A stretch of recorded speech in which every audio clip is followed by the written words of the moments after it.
Hi coaches. So I just wanted to introduce this style of play document that we've done for Puma. Um, Basketball WA and WBA both have specific styles that they play with. And so we really want to be conscious of that so that we're developing our players so that if they want to go on and represent WBA or BWA, that they're playing the way that they're looking for. So we just want to give them that consistent development. So we've got on this page we've got various concepts, and then we've got some notes for Puma coaches, and then in the next column we've got what BWA does under the heading WA, and then what WBA does under the heading Willison. As we go through this, you need to bear in mind that you need to tailor this to your personnel, the people on your team. The style of offense, style of defense, how many people you're sending to the offensive glass. That all depends on your team, even your baseline, sideline plays, things like that. All depends on who you've got. So take from this what makes sense for your team. Okay, which is based on the players that you have. So I'll jump into it now. And we'll go into these concepts a bit more in detail over coming weeks. So I just do want to give a really brief summary. So the first one was advancing the ball. It seems a lot of our teams are facing traps from teams from other clubs.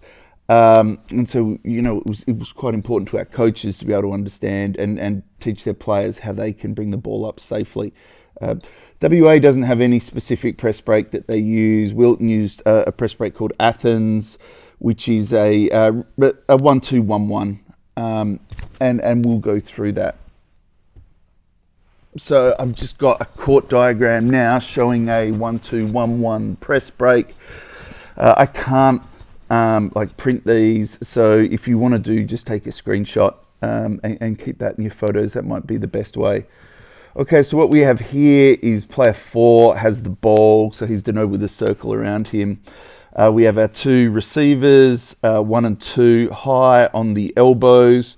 We have a player 3 just in front of the half court line, and then we have our center, all the way down the other end at what we call the nail, which is the middle of the free throw line. What we want is some action between. So this is this will work against both man-to-man, full court presses, and a trap as well. So the basic concept is there's some action between the 1 and the 2 to free them up from their defenders for them to receive the inbound pass. So here you can see 1 is coming across, setting a screen for 2, and 2 is running across to get the ball. 1 is then rolling after they set that screen, so they're open as well to receive the ball. So there's 2 passing options there for the players. Couple of notes is so for when you're inbounding after a goal, you can actually run the baseline for those that don't know before you inbound it. So that's a really good tip, and to get the ball in straight away before the defense sets up. If 1 and 2 can't get free in this, 3 comes sprinting down the court as well, and they can receive the pass. Okay. Probably the other thing to note is we want to be catching the ball as high as possible and as close to the middle of the court. So as close to the free throw line or higher, and in the middle. If it's coming into the corners, that's when 3/4 of the court is out of bounds, and a simple double team, you're going to turn it over. So we really need to work to catch the ball high and in the middle. Hopefully then 4 can pass to 1. Then 3 can receive the next pass and going on to 5. I think I've got that here.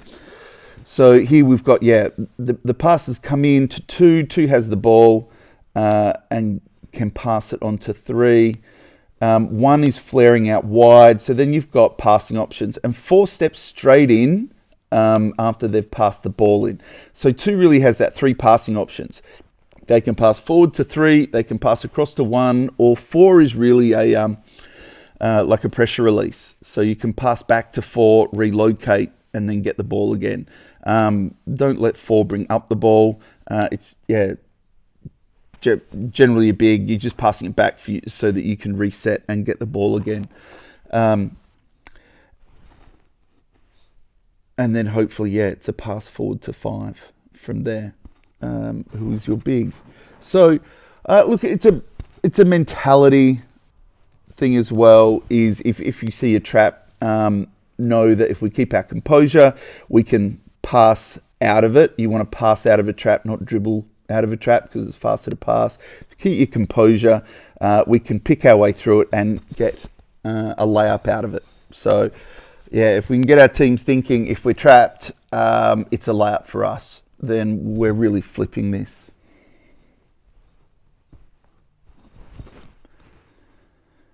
So just looking at the dot points here, press break Athens, which is your 1-2, 1-1.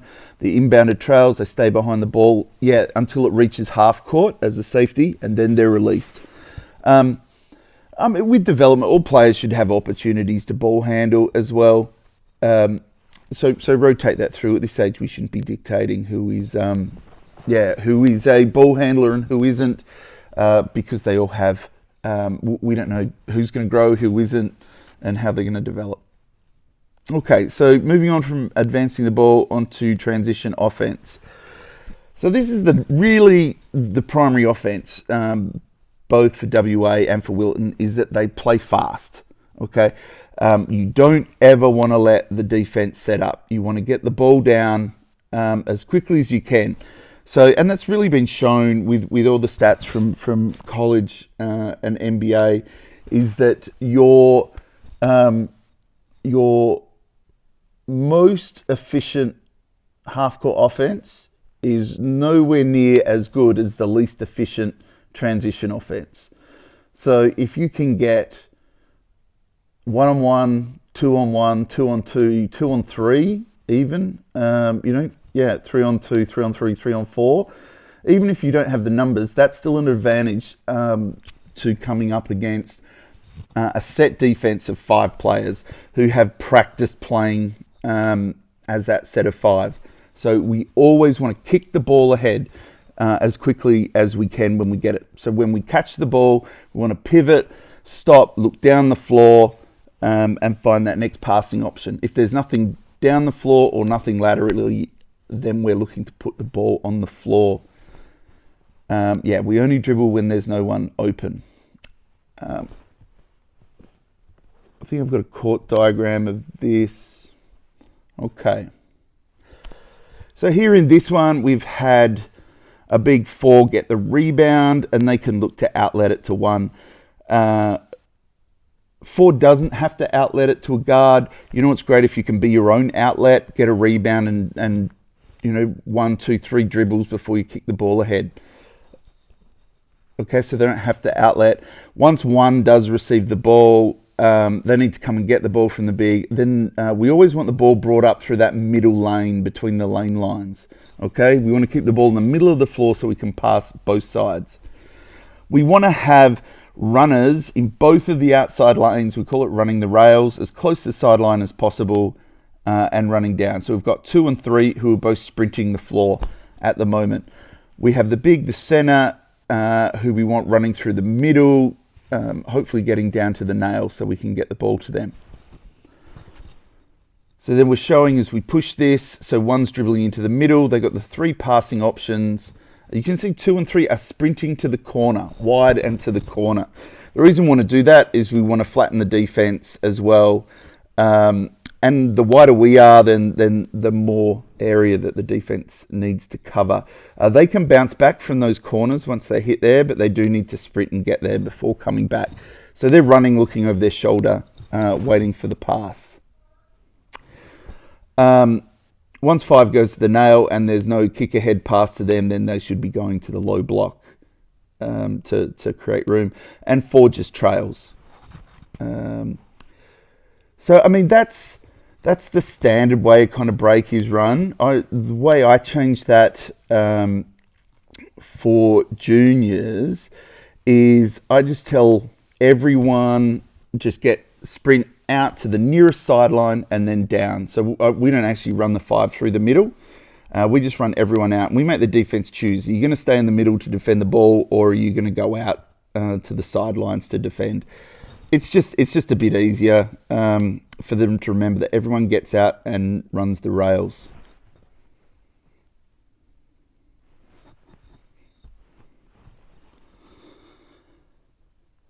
So that was the simplified transition offense I talked about then, was where everyone is just running out to the nearest sideline and down. Okay, so if you get nothing out of the transition, then you've got to flow into some kind of half-court action. WA,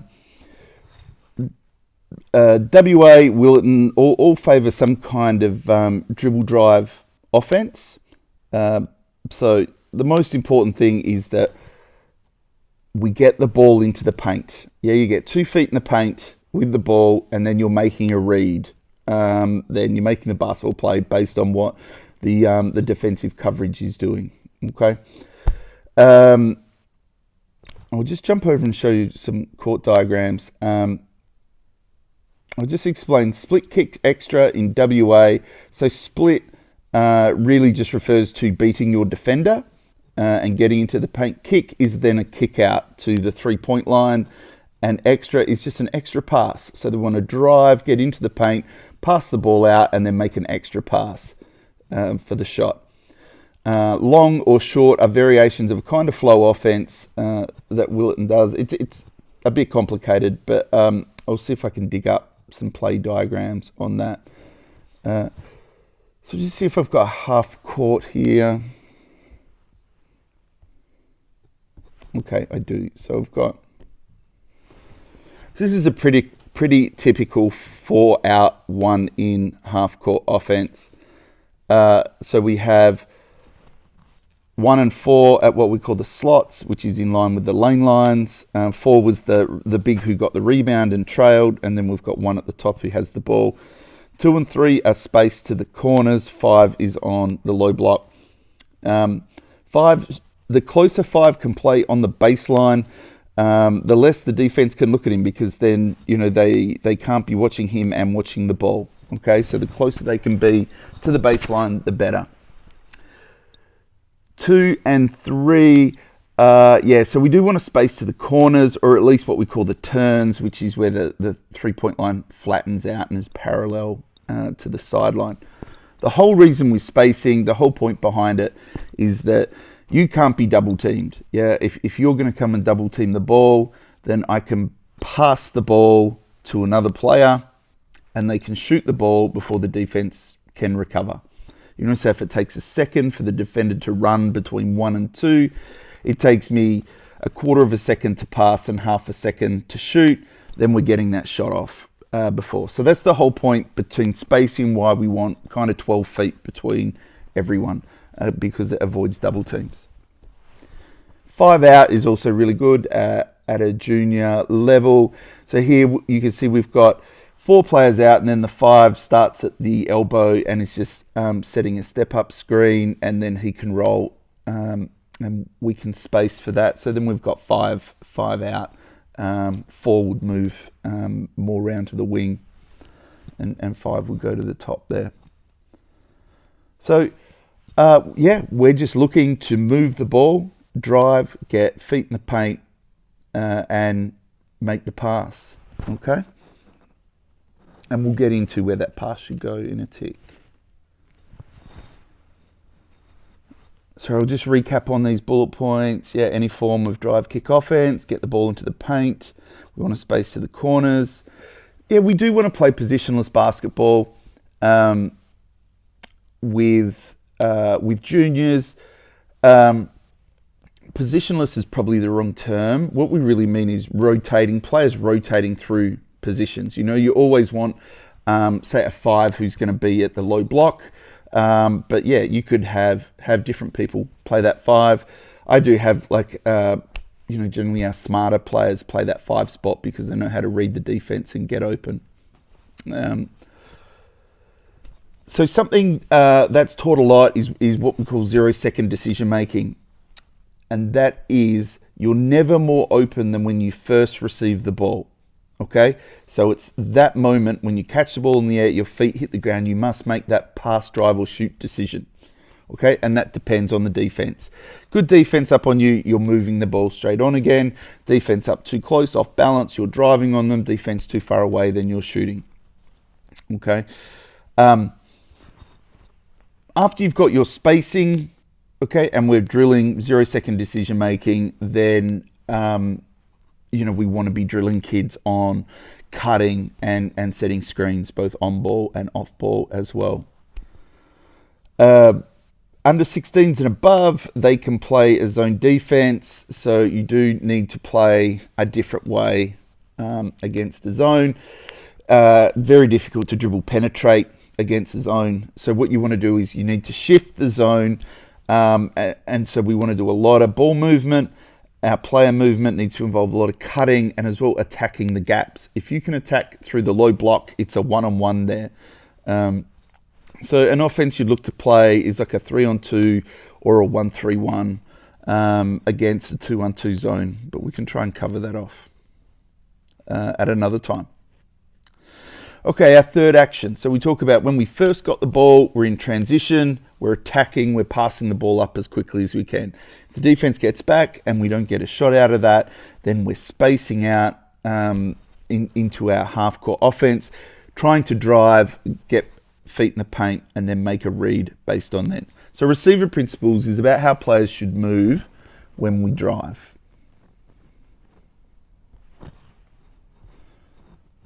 Okay, if we start with this example again of a 4-out, 1-in, one has the ball. So if one drives to the ring, then we're calling them the driver.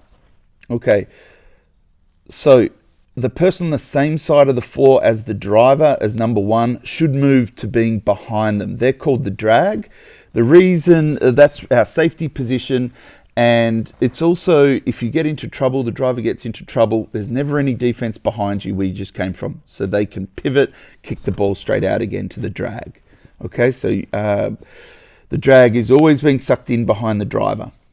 Okay, so when you have the driver dribbling, you want the dunker, the big, to set up on the other side. So when the help defense comes, if the help defense steps across to cover the driver, then the dunker just gets a simple handoff from the driver and finishes. We also want the drift, which is, so that 3 on the corner, we want essentially a baseline jump shot. It doesn't have to be a 3, wherever their range is. We want a baseline jump shot on the other side of the floor than where the driver went to. And then the last one is the diagonal. We want someone going to the high post on the other side. So as you can imagine, the driver drives, draws a help defense, does a jump stop. Okay, as they're pivoting forward, they see number 5, the dunker. If he's open, if he's not open, they're still pivoting. They're looking at the drift. Okay, still not open. They're continuing to pivot. They can see the diag at the high post. And then once they've done the full 180 degrees, they can kick out to the drag, and then they clear out and relocate. So that's really how everyone should move when someone drives. As I just said there, where one gets a jump stop, then they're pivoting. Those are all the passing options that they'll see. So a flatter drive from the wing, then you would see the 1 being the drag because he's on the same side of the floor coming behind him. 5 stays put. 4 is going to the diag. The 3 is still there at the drift. So how a 5 should always move is if the ball is passed to their side of the floor, they should kind of seal and post up for us to throw it into them. If there's a drive to their side of the floor, then they need to relocate to the other side, to the dunker spot on the other side of the ring. So that's really your baseline drive. Cool. Okay, offensive rebounding.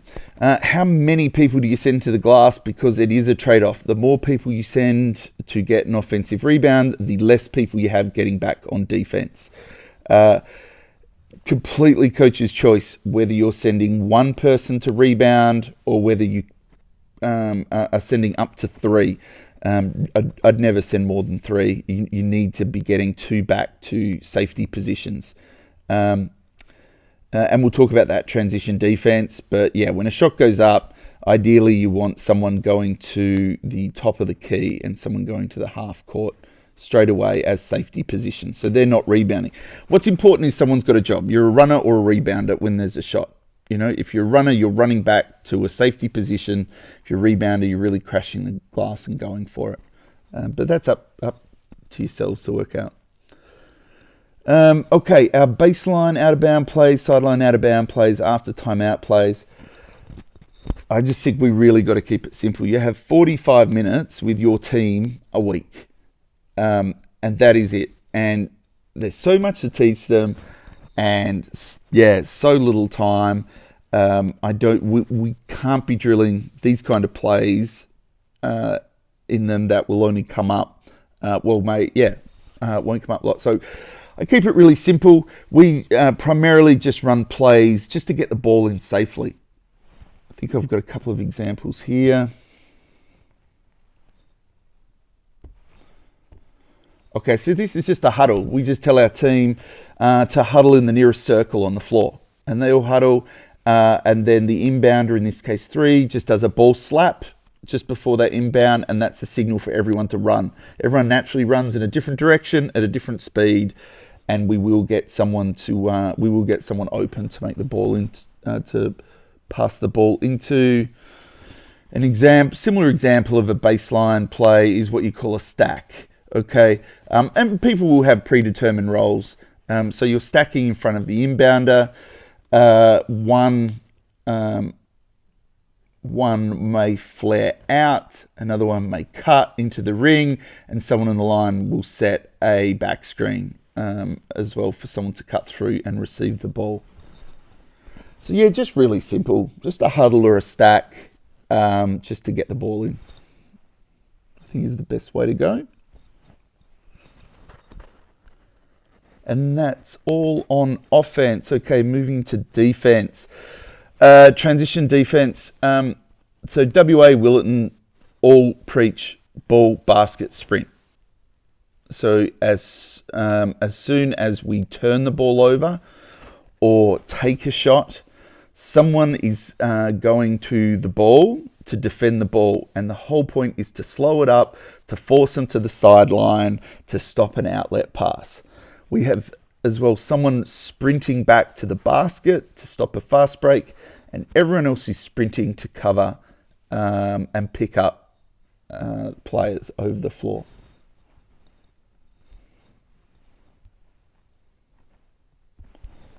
Just got an example here of ball, basket, sprint. Say we've taken a shot and missed it, then X4 has got the rebound. So 4 is going straight at him, to slow him up, making sure he can't dribble and that he can't make an outlet pass, and trying to force him to go to the corner of the court. So that's our ball. Our basket, in this example, so 2 is sprinting to the halfway line, and 5 is sprinting as well. I'm just trying to capture that communication won't be great, and we can get 2 people sprinting to basket. And that's okay. I like a guard going back to the halfway line and then being released by a big when they run past them. Okay. So we'll get to that more in a tick. So we have 1 is sprinting to cover X1, 3 as well is sprinting to cover X5 and X3. If your player is on the other side of the floor to the ball, then you want to be going to what we call the split line, which is the imaginary line down the middle of the floor, so that you can both provide ball pressure and still recover and get to your player, or deny the passing lane. Okay. So moving on from that, so we just said 5 was sprinting. When they sprinted past 2, then 2 is released and can go and pick up a defender. When we say basket, you're not actually running to the basket. You're really running to where the furthest player is on the other team. Or you're running to half court. If you've got a player past you, then you're running to pick up them. So 5 is running to pick up X5 once they get there. So you can see 4 has covered X4, 1 is on X1, 3 is stopping that pass out to X2. Okay, everyone is in front of the ball. You can't ever be behind the ball. And 2 as well. So you can see 2 and 3 are on the split line because everyone else, X, 2, 3, and 5 are on the other side of the floor. So if X4 does make the pass to X1, 4 is getting his butt back on defense now. 2 and 3 are all hustling to get back in front of the ball again. You can see everyone is on the split line in front of the ball because X2 and X3, 2 and 3 are on the split line in front of the ball because X2 and X3 are on the weak side. Yeah, 4 is hustling back to get in a position where they can defend X1 and X4. So 1, you really do want to be turning players as much as possible, turning the ball handler in the backcourt to slow them up and let us recover, okay, and keep them on the sideline. So 4 can come over and provide a double team as well.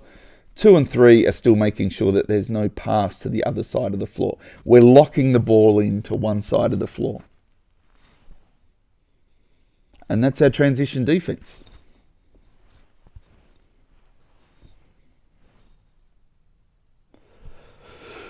Okay, so playing full court pressure. Yes, we want to play full court pressure. It's fun to play all over the floor.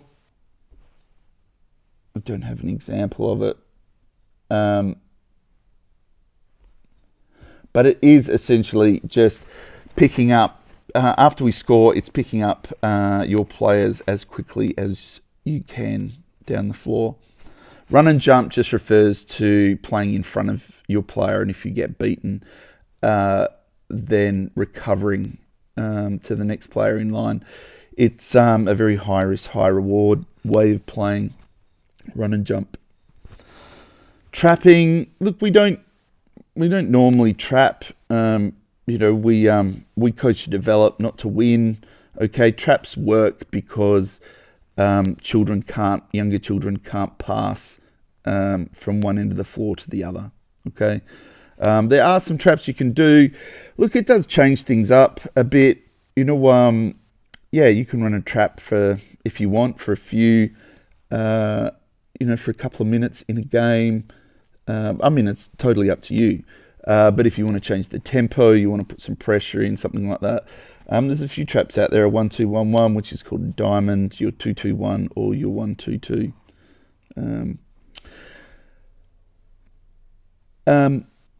So, on-ball defense. So the person you're defending has the ball. Basketball WA wants you to play square as them. Willerton and ourselves really want to force people to dribble with their weak hand. So we will always be really high and close up on their strong side, so their right-hand side of their body if it's a right-hander, so they've no choice but to dribble with their weak hand. It just makes them slow when they dribble. They can't shoot with their left hand, and as well, their passes are a lot easier to pick off. So we do try and force weak hand as much as we want, but then you've got to chest block any drive from getting into the paint as well.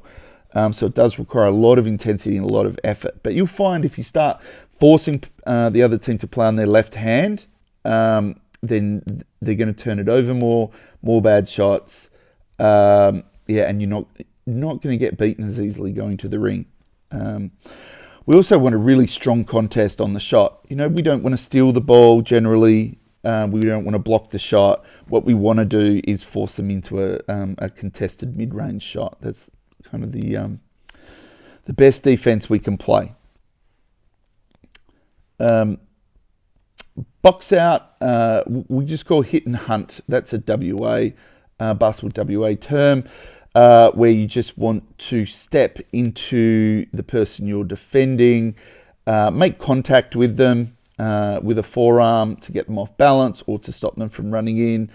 We want to keep our eyes on the ball though, and then we're just hunting the ball from there, sprinting the ball. So we're not holding them like we used to. We just make contact with our player to stop their run, and then we try and beat them to the ball. Our half-court defenses, Man-to-man or pack line are predominantly the two half-court defenses you play. And you can have various wrinkles outside of that, like forcing left, like Willerton does, or you can also blitz and just double team whoever has the ball outside the 3-point line. Play with some intensity. I think I'll just run through man-to-man and pack line now. Okay, so this is your typical man-to-man defense against 5 out. So since we're on defense, we're X1 to X5. So ball pressure, X1 providing ball pressure. Players 2 and 3 are 1 pass away from the ball. So X2 and X3 are up in those passing lanes, so they can't pass to those players. So 2 and 3 need to move further away from the ring to make that catch. 4 and 5 are 2 passes away from the ball. So X4 and X5 sag off and are on lane lines when the ball's in the middle, so that they can provide help against a drive. And they're quite high. There's no way one is driving against those 3 players. Okay, if the ball is passed to 3, and we sometimes let that first pass go to get the ball to the left-hand side of the court. So we will have X3 step back off 3 for a bit to let that pass go. And then X1 will step in front and make sure the ball can't be reversed again. We've suddenly got the ball on the left-hand side of the floor. Okay, X5 needs to close out and get in the passing lane because 5 is now 1 pass away and X1's in the passing lane as well. X2, so 2 is 2 passes away, so they get back and onto the split line, the imaginary line running down the middle of the court, and X2 and X4 are playing off that split line, so that's high and low help defense there. So this is what we want. So the ball's with 3, so if they were to drive, it is, at the moment, because it can't be reversed to 1, so it's 3 and 5 versus 5 of our players. And that's the situation we want to get into. If the ball is passed down to 5, then X3 is in the passing lane. X1, X2, and X4 are all in help positions. And this is ideal for us. Because, suddenly 3/4 of the court is out of bounds. They're defended, and we have lots of help defense. There's no way he can pass the ball to 1, 2, or 4.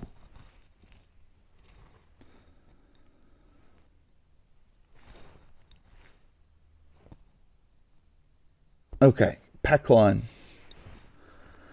Pack line is the same. It's just a sagging man-to-man. So instead of, when your player, the person you're defending, is 1 pass away from the ball in man-to-man, you're in the passing lane, so they can't pass. Okay?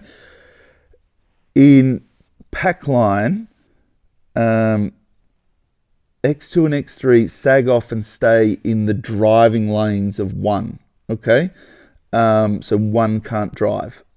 So we're giving up the passing lane and providing extra coverage in the driving lanes. Okay, so X2 and X3, they're kind of 2 steps back from their player and 1 step across.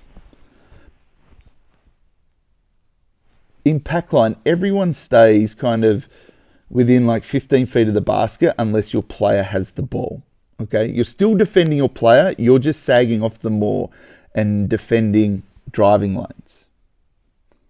So you saw if 1 drove against X1, if they drove right, X2 is going to be jumping in and defending them.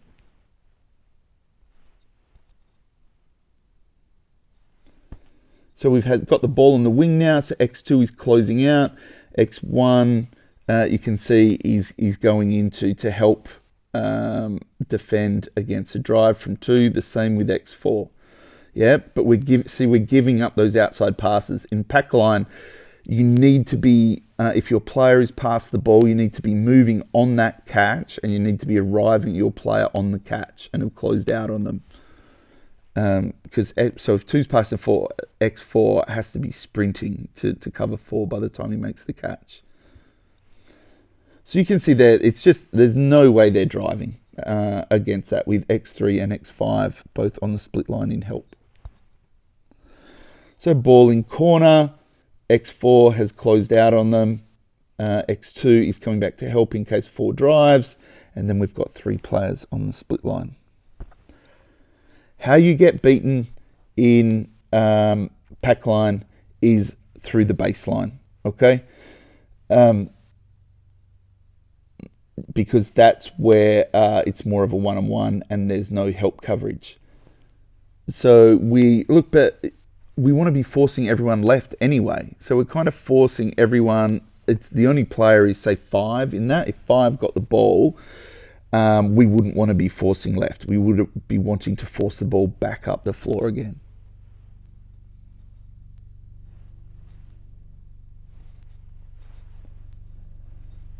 Okay, I think that's it, coaches. So just a really quick summary of everything. I hope that helps. Any questions, please sing out. And this is just the starting point. We really hope to build on this. Going forward. Thank you.